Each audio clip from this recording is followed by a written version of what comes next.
Hi, we're two drunk girls. I'm Jen. And I'm Lauren. And today our drink of the day is something a little different for us. It is Tanqueray Gin, which we don't normally do, and some tonic. We're having a healthy drink today. There's really no sugar in this drink at all. None. The point of having this healthy drink is because we are responding to Nicole Arbour's fat shaming video. And Nicole Arbour and everyone watching, we agree with you. We do.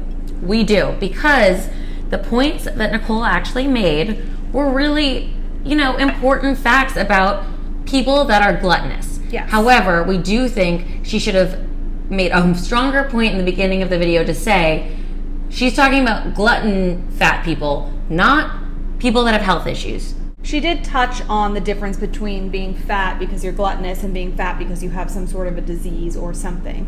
But I think that her harsh delivery overpowered that message. And then, of course, everyone's so effing sensitive that nobody can have an opinion without, messing up some sort of new ideal that society's made called fat shaming. Like it's this new thing that you're not allowed to do anymore. And while we don't agree with bullying and fat shaming, we do agree with what her point was. It was just delivered in a comical, she's a stand-up comedian, and it was delivered in a comical way, and people want to just be all up in arms about it just to have something to complain about, which is totally annoying. I mean, the amount of reaction videos, the crying, the people that are saying point by point what she did wrong. I mean, guys. She also makes fun of herself. She makes fun of her being blonde. She makes fun of her and her girlfriends and compares being honest to her girlfriends about dating douchebags, which we've all done. We've all done. And she says, I'm your ride or die homie. Just consider me like that. I'm your friend. I'm going to tell it to you like I'm going to tell it to you.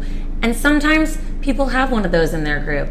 And sometimes you need to be honest with someone to get your point across. We also believe that her point overall was just to create controversy, which she 100% did. So obviously she's bringing up a controversial topic to start some debate, and it's happening. I just think people need to be allowed to let her speak, and they can speak without trying to shame her in return. And I don't agree with the fact that YouTube took the video down. They did put it back up. She does make points about, like Glee said, health issues like heart disease and diabetes. She makes a valid point about not enabling and victimizing fat people either. So like with the parking spots. I'm sorry, that stuff was funny. It is funny, and it's actually true. It is true. Maybe we should help people out. I mean, have you guys seen any documentaries out there Fed Up?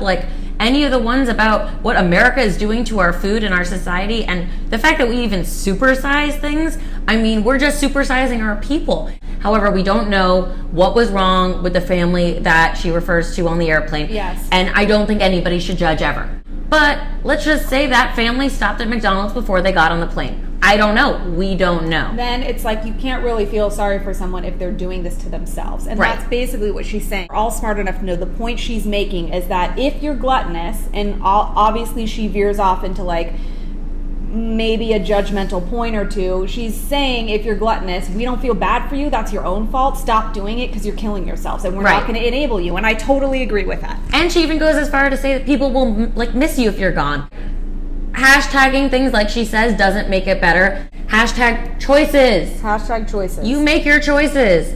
If you're fat because you just feel like eating all day long, then I don't think that you should be allowed to complain about it, or society shouldn't enable you with closer parking spots. Stop eating that Trust food. Me, if I could eat a fucking burger every day, I would. I don't. She even says she's jealous of you because you actually get to do that. So hello. But listen, body image and all that aside, and people that have body, disorders and dysmorphia and all that jazz, we get it. Everything in moderation, people. Even the alcohol you're drinking, in moderation. You should drink more of your alcohol. Not that I'm peer pressuring you. Am I shaming you to drink? Is that a new thing now? Alcohol shaming? I just alcohol shamed her. That's probably going to become a real thing. That's going to be the next card. Actually alcohol shame all the time. I'm drink more. What are you doing? You're babysitting that drink. Go big or go home. Oh, unless you're fat. Right. Then don't. Then don't go home. That. And also, go home when you're done watching this video and like all of our things here. Feel free to comment. Yeah, feel free to comment. Like Nicole says, this is a hot topic, so people might want to talk about it. This is hot, fresh out the kitchen from maybe a fat person or a not fat person's kitchen. And we will be back next week with another drink and another topic. just for you. Just for you. And cheers to Nicole Arbour. You're my spirit animal. We like you.